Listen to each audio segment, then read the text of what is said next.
تجوزوش بناتكم في بيت العيلة ولو هتقعد طول عمرها معاكم من غير جواز.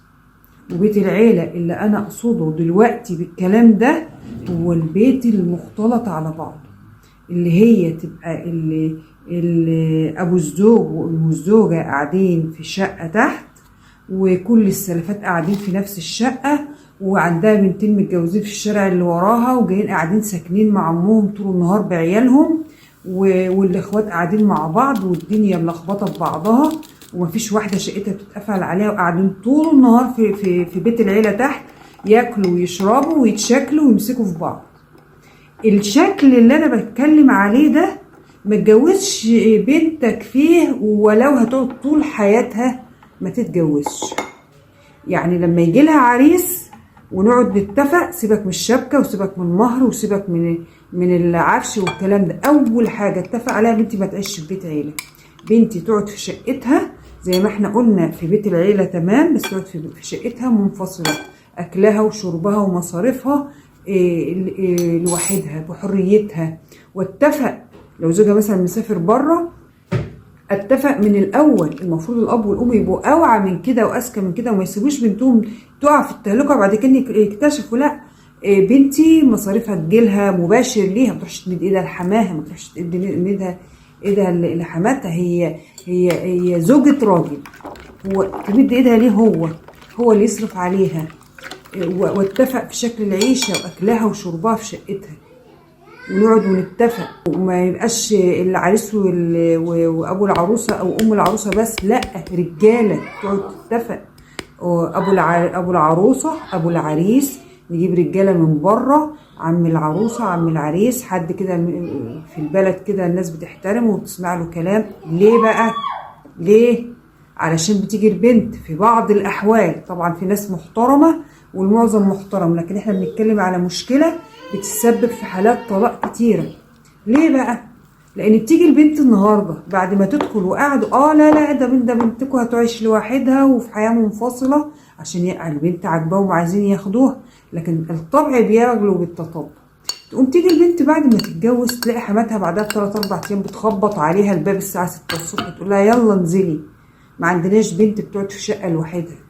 تقوم البنت قلة الخبرة ومش فاهم، عشان ما تزعلش حماتها وعشان عيشتها تمشي وميبقاش في مشاكل، تقول لها حاضر يا ماما وتنزل، وهي مش واخدة بالها ان هي بتفتح باب جهنم على نفسها، مشاكل لا حصر لها. لا، اقول لبنتي، وانا بقول الكلام ده لان احنا عايشين ليل ونهار في المشاكل والشكاوى وبنصلح بين الناس، اقول لبنتي يا بنتي احنا اتفقنا مع الرجالة انت في عيشة لوحدك.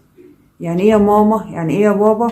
يعني حد قال لك انزلي في تليفون الو تعالى يا بابا الحق، يقوم بابا، او مثلا لو الاب متوفى والام كانت لوحدها وجابت بقى اخوها، جابت عم البنت، جابت راجل من البلد كده الناس بتحترمه، ما احنا عايزين الاتفاقات تبقى رجاله، لان الرجاله بتحترم اتفاقات الرجاله.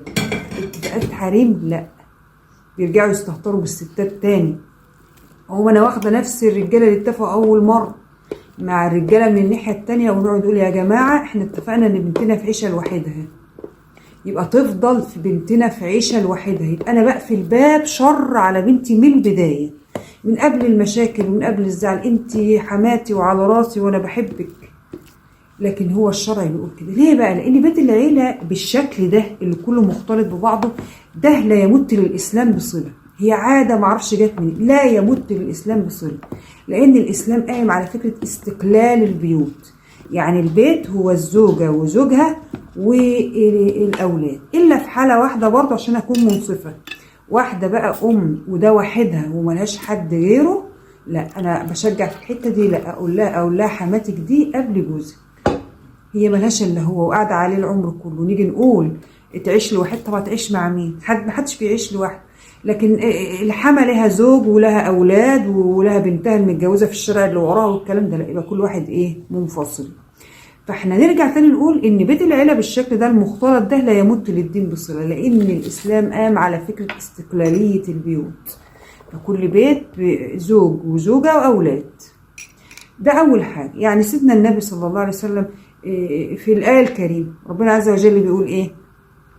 يا أيها الذين آمنوا لا تدخلوا بيوت النبي إلا أن يؤذن لكم. قال بيوت، ما قالش بيت. فكان سيدنا النبي صلى الله عليه وسلم جعل لكل زوجة بيت منفصل، وربنا عز وجل قال لا تخرجوهن من بيوتهن، وبيوتهن دي عائدة على الزوجات، في البيت بيت الزوجة ما دامت هي في عصمة زوجها، وده من باب إن هي ملكة في بيتها. وتاني حاجة إن في فعل، يعني في حاجة محرمة جدا في حتة البيوت المختلطة، ليه؟ لما سيدنا النبي صلى الله عليه وسلم قال للصحابة، قال إياكم والدخول على النساء، يعني أنت ما تدخلش بيت فيه ست لا تحل لك بدون وجود إيه؟ صاحب البيت. فالصحابة واحد من الأنصار قال له يا رسول الله أفرأيت الحمو؟ مين الحمو ده بقى؟ الحمو ده هو أي واحد